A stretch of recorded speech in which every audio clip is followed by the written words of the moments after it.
Podemos começar? Vamos lá, A vamos. primeira pergunta é uma pergunta, assim, que todos querem saber, todos o qual já tiveram em tempos difíceis, distantes, não conheciam ao Senhor ou distante do Senhor, tempos de trevas.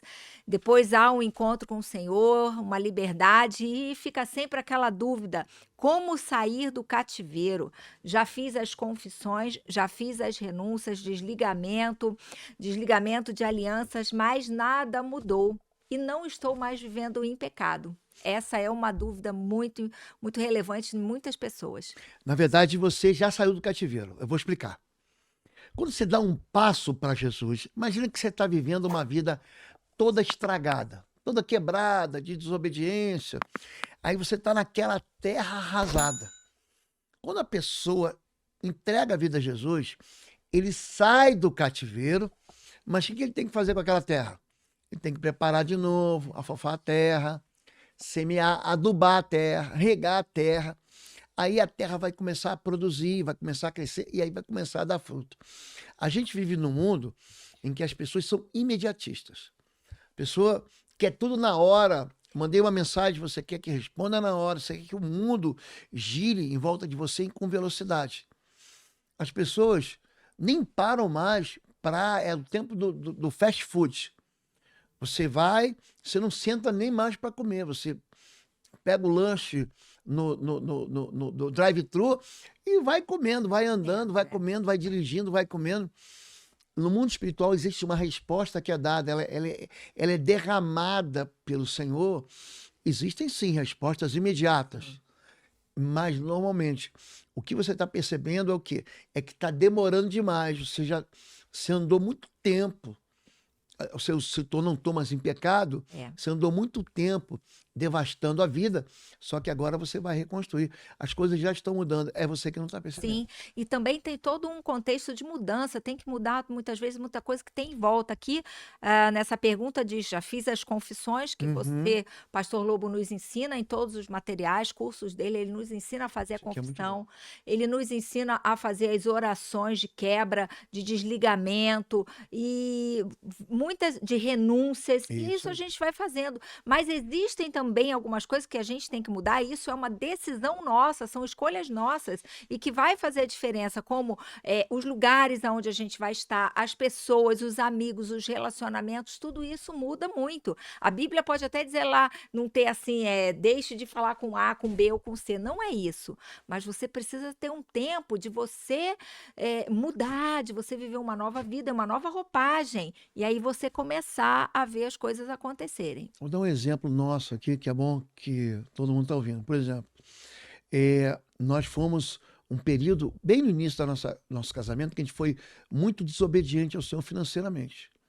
E aí quando nós fomos desobedientes ao Senhor, nós acabamos tendo uma colheita ruim.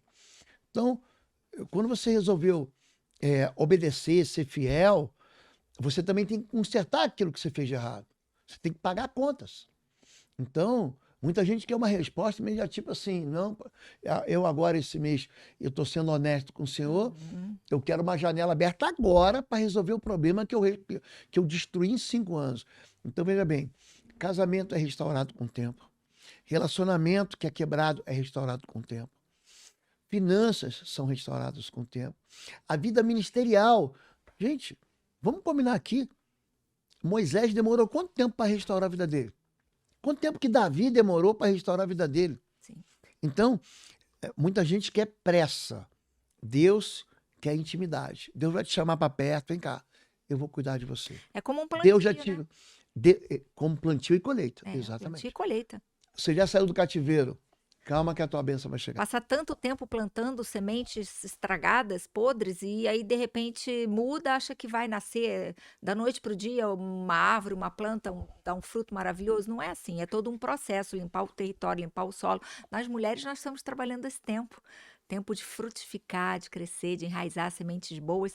E aproveitando que o pastor falou aí sobre, citou as finanças, tem uma pergunta aqui muito interessante. O que o pastor acha sobre ganância, soberba de pessoas? O que a Bíblia fala sobre isso? Ganância, a pergunta, ela fala ganância soberba Eu não entendi se é ganância e soberba. De qualquer Separado, maneira, duas coisas. são dois pecados diferentes. A ganância, ela é tão egoísta. O espírito imundo, quando opera na ganância, ele opera em pessoas insuspeitáveis. Eu gosto de usar o exemplo de Balaão. Balaão era um profeta. E ele não profetizava errado, não. Ele só profetizou certo, mas ele era um ganancioso. Ele profetizava, a intenção dele era lucrar. Apesar dele ele entregar a profecia certa, ele ia fazer a coisa certa, mas com intenção errada. Uhum. A história dele está lá em Números 22. Em Números 31 ele morre. Preste atenção nisso. A ganância atrai espírito de morte. Eu vou explicar. Vou dar mais um caso do Novo Testamento. O pessoal fala, mas isso é Antigo Testamento. Tem um homem na Bíblia. Olha como é que ele é insuspeitável. Judas. Judas é um discípulo de Jesus. Todo mundo pensa que Judas é um cara pintado de vermelho, com chifre, com rabo, com tridente.